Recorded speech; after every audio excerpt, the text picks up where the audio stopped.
Generating traffic and sales can be a challenge for online merchants. But selling on the Walmart Marketplace puts your products in front of millions of customers who shop on Walmart.com. And right now, sellers who join Walmart Marketplace can save up to 50% on referral and fulfillment fees for the first 90 days. So get started today. Head over to marketplace.walmart.com/savings. That's marketplace.walmart.com/savings. Welcome to E-Commerce Conversations, a podcast by Practical E-Commerce. What's going on, Internet? Eric Van Holtz here, back again with another amazing episode, special episode in a new location. I'm actually up in Fort Worth. Yeehaw. With none other than Patrick Cadu and a special guest also, James Wilson.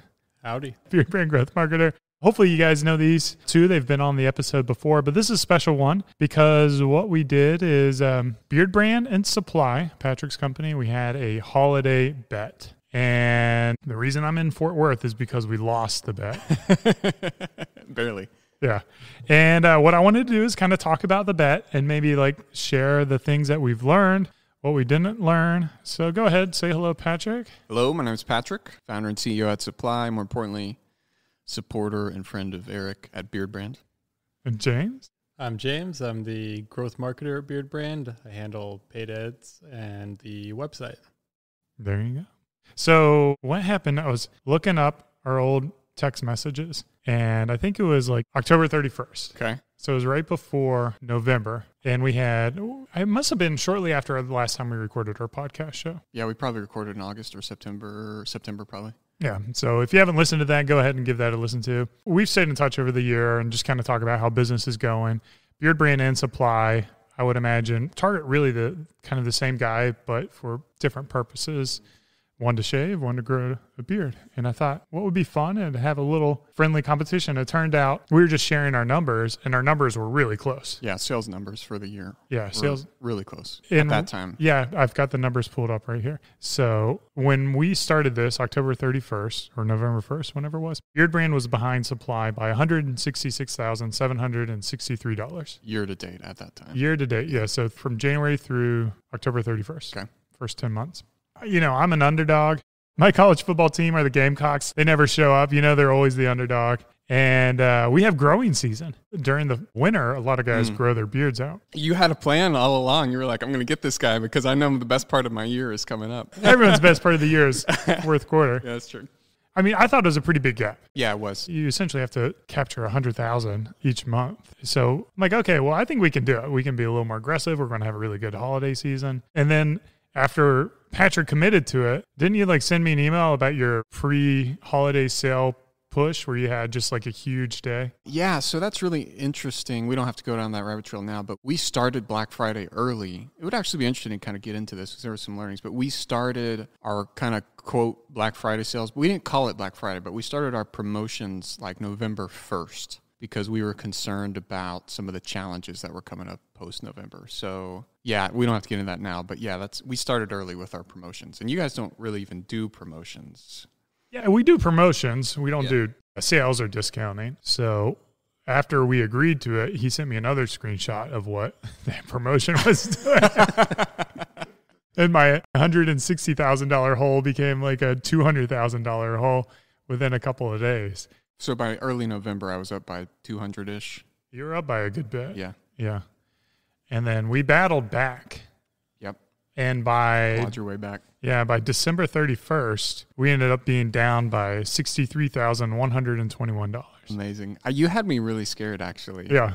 I don't know if you ever felt like you couldn't catch up, but I was scared. Oh, really? I feel like we kind of hit our flow a little bit. Like, wouldn't you say, James? Like right towards the end of the year? Yeah, especially after Christmas and that final week. Yeah, y'all had a great December. We had a really good end of the year. We always see the slowdown the same times. Yeah. Speaking of, we're going to talk about tweets today, but one of my tweets was like kind of the emotions of an e-commerce owner. And like, was it December 20th? It's like, well, the year's over. Yeah. I've done all I could do. And we experienced that as well. Yeah. So it was a little bit of a grind. Yeah. And then, shipping cutoffs were a lot earlier. At least we made ours pretty early to be conservative because of all the challenges and with holiday shipping. I'm sure y'all did the same. No. Really? No, that's my one rule at Beardbrand. Just push through? Push that ship in thing as late as possible. Did it come back to bite you, or you didn't have any issues? I mean, as far as I know, Meg is our customer experience person. Yeah. She didn't come crying to me at all. Really? Yeah. Because we were seeing priority mail shipments, which are supposed to be 2 to 3 days. They were taking 8 days to get to our customers on the low end. Yeah, we did have to switch over to FedEx. Yeah. We made a big operational switch there. Yeah, I wish we could have done that. That was one of my challenges with our 3PL. But Yeah, so when did we switch? Do you remember any of these dates, James? No, I don't really remember. It was a few days before Christmas. Yeah, we were kind of going to do it anyways, Yeah. like 2 days before yeah, our cutoff. And then we did it a couple days early, unannounced, just to make sure stuff got there. And I mean, the reality is, like, you let customers know that they're backed up, but we as a company will do everything to get it out by that time. yeah. And then we'll put it in our carrier's hands. And this is what they told us. These are their cutoff times. So You found any successful ways to do that? Because we'll try everything we can to communicate that sort of stuff to the customer, but it always just comes back to they get angry at us. So I don't know if you don't know off the top of your head, but if you have any great ways that that you communicate that. I think it's just, dude, if you're ordering on December 22nd for Christmas, like, you're just playing with fire. I just don't have empathy. Maybe it's my recommendation. I mean, we do everything we can. Yes. That's why I beat you, Eric. You didn't beat me in those 2 months. That's true. You were sending me screenshots. So for context, we were sending, of course, Shopify screenshots, and your December days were clearly outpacing mine and holding strong. And I was sweating quite a bit. Yeah. So one of the things I wanted to talk about, and James is kind of excited about, is like looking at your numbers and looking at our numbers on a daily basis. Like, Beardbrands are generally, I would call them like steady. You're pretty steady. Yeah, like a wake, like a wake from a boat. Yeah. And then yours are like mountains and valleys. Oh, this is great. This will be fun. I know where you're going. Keep going. Yeah. Well, like, why? Why? This is really actually interesting because one of the things I was tweeting recently was like a screenshot of 2020 sales by day. No numbers, just trends. And like, I think it would be a really interesting exercise for everybody to just kind of tweet their trends and like kind of talk about what they are. So like you can see kind of daily spikes, monthly spikes. It's not always up and to the right. In fact, it's not up and to the right. So anyways, I think it would be really interesting to like just kind of compare without numbers and like, what did you learn through these trends? And so anyways, one of the things you noticed about just screenshots of my daily sales was I wouldn't say they're volatile, but they certainly weren't as like super solid steady as yours. I mean, to me, they would be volatile. I'd be losing sleep if that was like how ours. Well, I guess I'm just kind of used to it. So what you can see in that is really the strengths and weaknesses or really, honestly, more weaknesses of my brand, but also kind of one of the strengths. So one of the strengths and weaknesses of my brand is it's been built primarily on direct advertising. So Facebook, Instagram, Google. And when it works great. And when it doesn't work, it doesn't work. And so that lends itself to a lot of volatility. And one of the things you've done great with your brand is you've built more of an organic engine that's driving traffic to your website pretty consistently. And so that was a fun learning for me. Seeing the steady consistency of your sales, I was like, man, I really want that.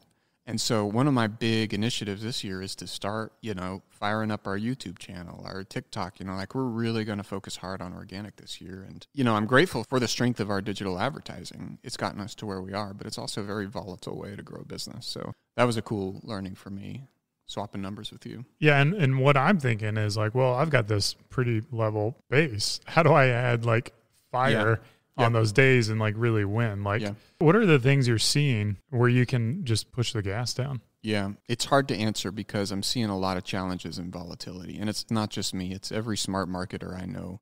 Every smart digital marketer I talked to in November, December was having a tough time, questioning if they're any good at their job. So CPMs were through the roof. The election was going on in early November. One of the reasons we launched our sale early, November 1st, our kind of Black Friday sale, was to kind of get ahead of what we knew was coming, which was higher CPMs, volatility during the election, et cetera, et cetera. And it kind of worked for us. We had this huge spike early November. Actually, November 1st, I think, was bigger than Black Friday or Cyber Monday for us. Oh, really? Because, but it's because it was our owned audiences, our email list that was responding to that promotion. So that was a big learning for me, was like, okay, owned media is a good thing. It works. It responded really well for us. But, after that, we really had trouble getting paid to work efficiently for us. It worked for us. We just weren't making as much money as we typically were, or we were, the previous year. And you had no other promos throughout the month, or? We did. We continued promos through the month. Are you willing to share what your promo was? And I honestly don't remember. What I do remember is the way we framed it with our email list was, I think on October 31st, we were like, don't shop today, wait till tomorrow. We're dropping our best promo of all month. You'll want to buy then. You won't want to wait till Black Friday. We were telling our customers, don't wait till Black Friday. Don't wait till this is their best promo. So we dropped our best promo the first week of November. We let it run all November. We also don't like to do sales. So I think it might have been a free gift or buy this much and get this much off. But I think it was roughly you were saving kind of 20 to 25% on whatever you were buying. I don't remember what it was. And then that promo got kind of worse and worse throughout the month. And it ended up being under 20% by the time we got to Black Friday. So it was still a decent promo, but not as good as early November. So your ads were kind of focused on that singular promo for the whole holiday season? They were, but what we found for us was, and I think I remember talking to a few people that noticed the same, was that our promotion ads and our promotion messaging in our ads didn't work as well as just our old. We dug up some 6-month-old ads, and those were doing amazing for us. And I can't say for sure, but a lot of those old ads had a lot of social proof. And so, what I mean by that is lots of comments, lots of likes on those ads. And that's all we could get to work for us was the promo ads. They did fine. They just weren't really kind of popping like we had hoped they would.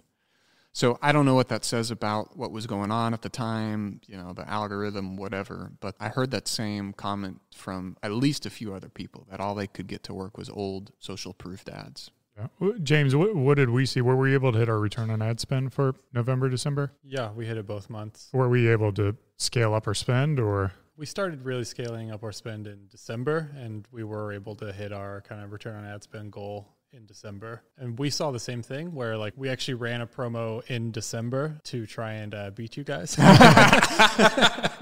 I love it. I bet you, if you had told your customers, did we tell them? I mean, we told people in the alliance. Yeah, this shaving brand, we got to destroy these guys. They would have been like. So yeah, we did run that promotion in December, and it was a kind of buy 4 or get 1 buy 7 2 sort of situation. I remember that. That's good. Yeah, but we also found that the ads that were talking about it didn't really hit, and so we went back to my goal was okay, if those ads aren't hitting, then I need something that has a high click-through rate, so you get to the website and then you see the promotion. Yeah. And that worked pretty well. What I like to do, and this isn't rocket science, but what I like to do when stuff isn't working like I think it should is I just like to sit on Instagram and scroll through my feed and look at all the other ads that I'm getting hit with, because I don't really use Instagram much or Facebook ever. And one of the things I found at that time was I get hit with all the men's grooming, all the men's skincare, all the men's beard. That's all I get, in my feed.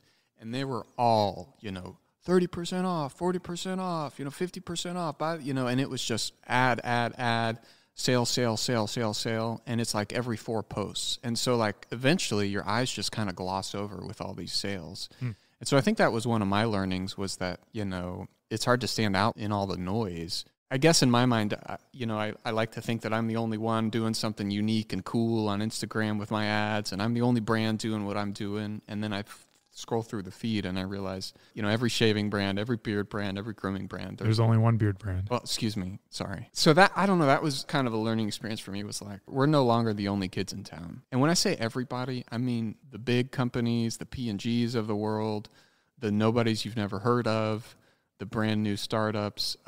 It's crowded, man. It's really crowded. I feel like we had our best Black Friday ever. Nice. We normally, maybe to the extent of upsetting some people in the past, we used to send an email out on Black Friday that would be use this time to spend time with your family, don't get caught up in the consumerism, we don't do discounts for this reason. And the first year we did that, it worked really well because I feel like it was just, the company was just me. Yeah. And everyone who knew it was me. And then did it 2 years later, and we got a lot of fight back from that. They wanted discounts? Well, that we were just, going after profits and, you don't care about us. And you're just Really? Yeah. Interesting. So it didn't really work that well. And so really, that's very surprising. Oh yeah, I get a lot of hate. You'd be surprised. The hate doesn't surprise me. That particular hate for not running a promotion. People feel entitled to sales, But there's a lot in consumer psychology there that like people are expecting. I mean, I know that people are expecting sales then, but enough to hate you for not running one is really super interesting insight. Yeah. Well, they got to justify like their emotions somehow. So anyways, what we did this year is we formulated a limited edition fragrance for our beard oil called Black Sails. And how long did we start promoting that in advance? Basically November 1st. Okay. So for the whole month, we were letting people know that there's a limited edition. And what we did is James, I shouldn't steal all your thunder. You want to just tell us the strategy of how we did it? Yeah, so basically we started talking about it in an email on November 1st. And then what we did was created a strategy with tiered release times for this unique product. I think like the big insight here is like exclusivity plus urgency is a very, very powerful thing. So what we did is we made a list that you could basically sign up via text message or email, and you could get in 30 minutes before public launch of the product. And we just kind of like hyped this list the entire month, like get in 30 minutes, make sure you don't skip the line. Yeah. We're going to send you a text message at like 5:30 a.m. Pacific, which is kind of crazy, but people signed up for it. Yeah. Well, and we told them there's only 1% of our customers. Right. Yeah. 1% based of our on customers the math of our customers and the units we did. Yeah. So then, we built up that list pretty substantially. And then on release day, as soon as the inventory started going on the website, like we were updating the website with inventory levels, like 60% left, 50% left, that sort of thing. And so that was really the strategy, was just like having that urgency, and it worked incredibly well. Yeah, so the original launch was with our private forum that we have called the Alliance. Yeah. So they got first access to it, and then the text/email was a half an hour later. And it was kind of funny. We watched it so it was a 7 o'clock launch our time? Yeah, 7 o'clock. And, there's a slowdown around like 7:20, right, where it felt like we weren't going to go through the units, right? Because like our Alliance community is really small. Yeah. So they made all the purchases super quick. And then we're like, oh man, I guess it's going to be a good day, but not a blowout. And then that 7:30 when that went out. Yeah, the text message, the email, it was the highest I've ever seen us, by far, get from text messaging. Like, using text messaging as a like notification service seems to work incredibly well. Yeah, $44,000 that hour. Amazing. Yeah. That's awesome. Yeah, so I'm trying to get more $44,000 hours. Yeah, could you just work on that, please? Hype up one product every month. It was pretty unreal. And then what happened is when it hit public at 8 o'clock, it was gone in 23 minutes. Yeah. So like we've never had anything move like that. Like we've never been good at like hyping new products. But I think the beauty of this limited edition thing is like if people want what currently exists, they can buy throughout the whole month. Sure. Nothing's going to change. They're not going to miss out on anything. But you have a brand new limited edition product that this is their chance to get it. Man, I really think you should do that at least twice a year, if not once a quarter. That's the plan now, is to do quarterly promotion, something like this, very limited edition for the collectors. And you weren't discounting it. It was full price. And you even charged more for it? Yeah, it was. Yeah. Because it was limited edition. What was it, $40? Yeah, $39. Amazing. And our normal beard oil is $37 for the high end. $29? Yeah, you're right. $29. Jeez. So it's $10 more. Yeah. And our fans got it and they loved it. They love the product. And it was a lot of work because, custom packaging, custom formulation, small batch. But it's worth it. Yeah. So, the costs were a lot higher to produce something like that. Yeah. And then we had a good Cyber Monday too. Did we do anything? Oh, we did do something on Cyber Monday. Yeah. We launched like the Gold Line deodorant and the body kits and everything. Which I'm wearing right now. Oh, yeah. By Citrus. Is that gold or is that That's silver? Silver. Yeah. I think my only regret from that weekend is we didn't plan anything for Saturday or Sunday, and it definitely showed in our sales. Like we had that big spike on Friday, the Great Cyber Monday, but I know comparing to your guys' sales on the you had a good Saturday weekend. And Sunday. Of Black Friday? Yeah, we hit ads super hard that whole weekend. Yeah. And then, of course, our email list also still continued to perform. Were you emailing daily or twice a day? Or I don't remember, but I think it was daily at that point. we're usually very respectful towards our email list. You know, we don't want to fill people's inboxes up with crap that doesn't matter. So anyways, we're usually kind of light on the emails, but in Q4, we do the buy or die strategy, which is if you've been sitting on our list all year and you haven't bought anything, you're going to get hammered with emails until you buy something or unsubscribe. So, you know, and kind of shamelessly do it that way. So if you hadn't bought anything and you were still on our email list, you probably got an email a day from us in November. Not every single day, but towards the end, you got an email a day. I kind of have the thought process when it comes to email. I was like you in the early days, you know, being respectful to people's inboxes. But now my thought process is create emails so damn good that they want to get it every day. Yeah. And you do that very well. It's interesting to me how, I don't know if it's your copywriters, obviously you have a part in that, you know, but you guys come up with something great to talk about every day. And like, I don't know how you do it. Mike. It's 100% Is he Mike. your copywriter? Or? Yeah. There's no planning. There's no expectations. I mean, he'll be aware of like upcoming videos and things like that. But Mike is really creative. I don't know how he does it. And he has the best puns too. Like I'll just read something and just start cracking up. Because the first time I read it is the first time you read it. Really? That's yeah, good. yeah. I There's love like, it. There's no approval. Yeah. And he doesn't have typos. He doesn't have grammar mistakes. Not at all. I think he's just having fun, you know? Yeah. Like, you just let him do whatever he wants and it shows. I mean, he's an urban beersman too, right? Yeah. Like he gets it.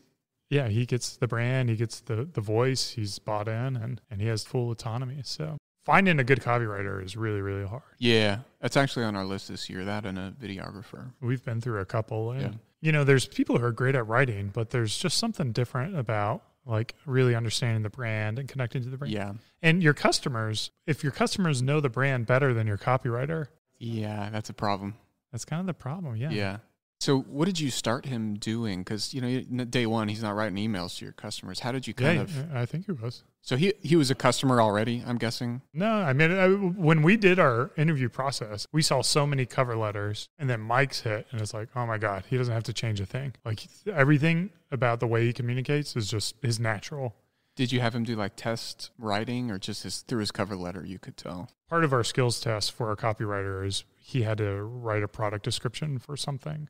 I like that. Or an email test or something like that. Yeah, and his was just like, I'm like, yeah, boom. You know, I tweeted the other day, maybe yesterday, like all the unlocks in my business last year ever have been through finding the right people, whether it's partners, employees, freelancers. So that's a great example of an unlock. You know, one of my focuses this year is focus more on finding people that are really talented than trying to do the work myself and thinking that I'm the only one that can do it, right?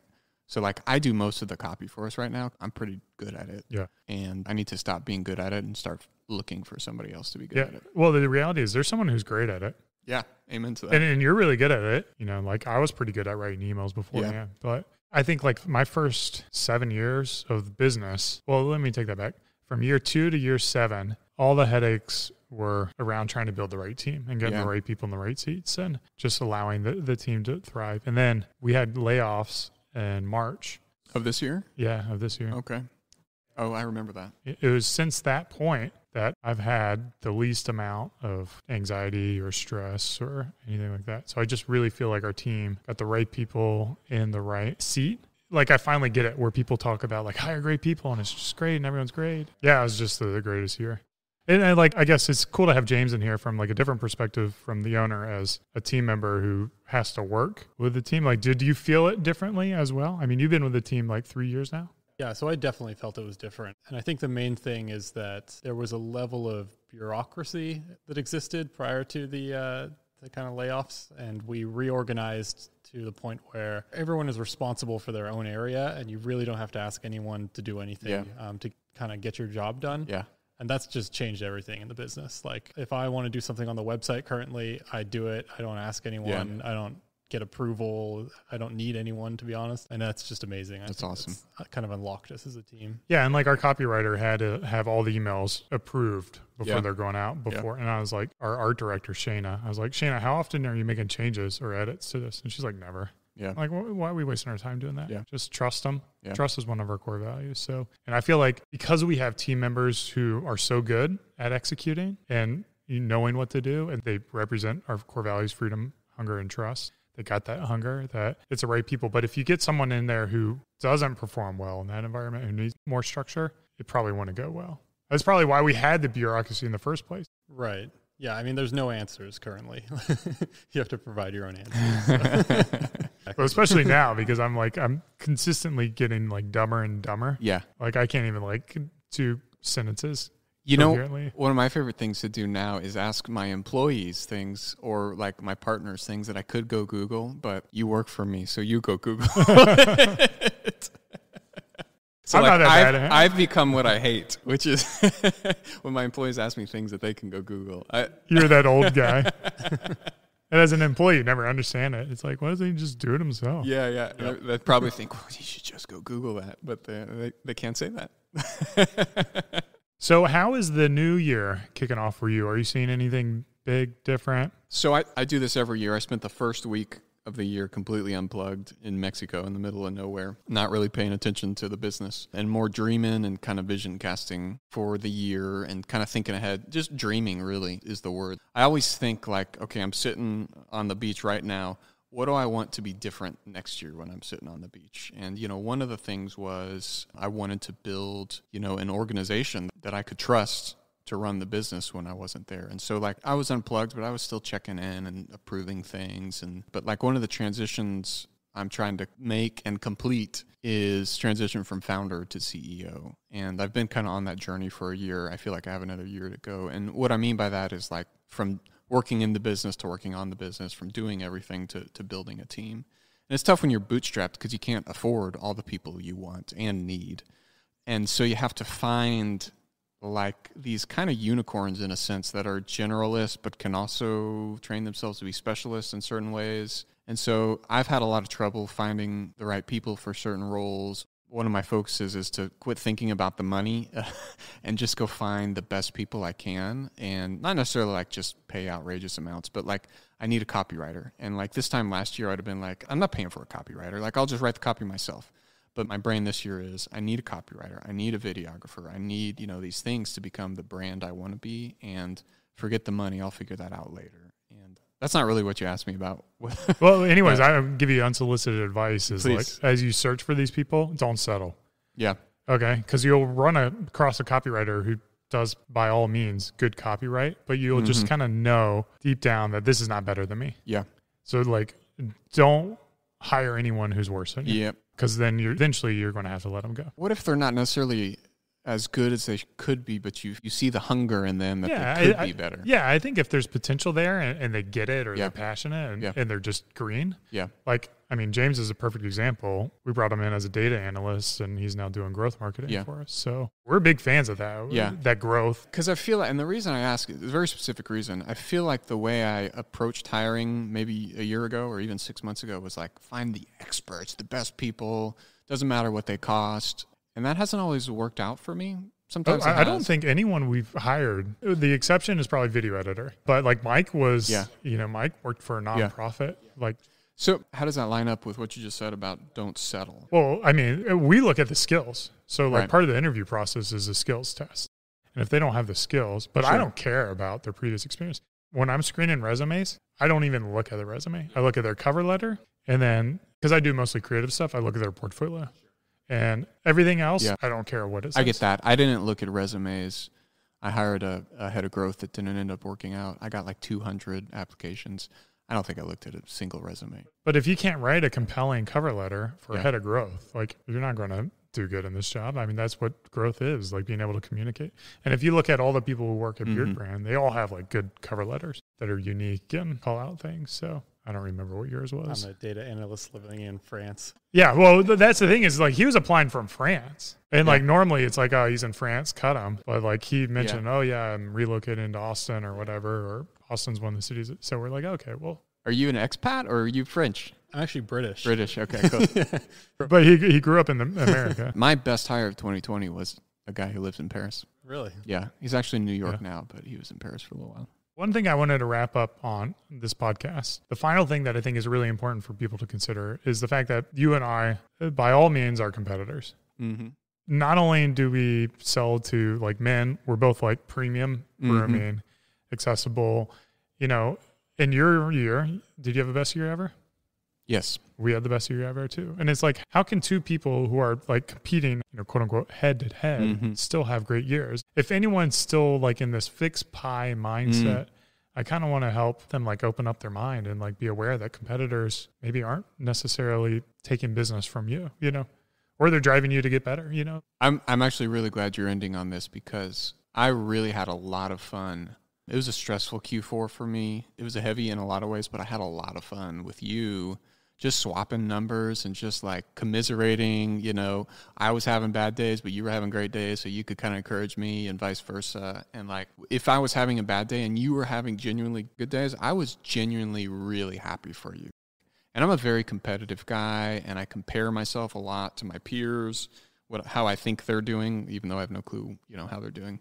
But it was a lot of fun for me to be with somebody, you know, kind of roughly the same size, kind of dealing with some of the same things, but also different things. And that was a big takeaway for me that I would really strongly recommend to anybody who kind of feels alone in their journey as an entrepreneur in e-commerce or anything. Like, find peers that you can just kind of open the kimono with and, you know, be real with and maybe compete with a little bit, you know. Well, we're going to be selling some beard oil side by side pretty soon. Yeah. I am dropping beard products later this year. Yeah. And I'm going to try to convince you to drop a razor later this year, maybe. Yeah. Maybe. No razors in the works. I'm telling you.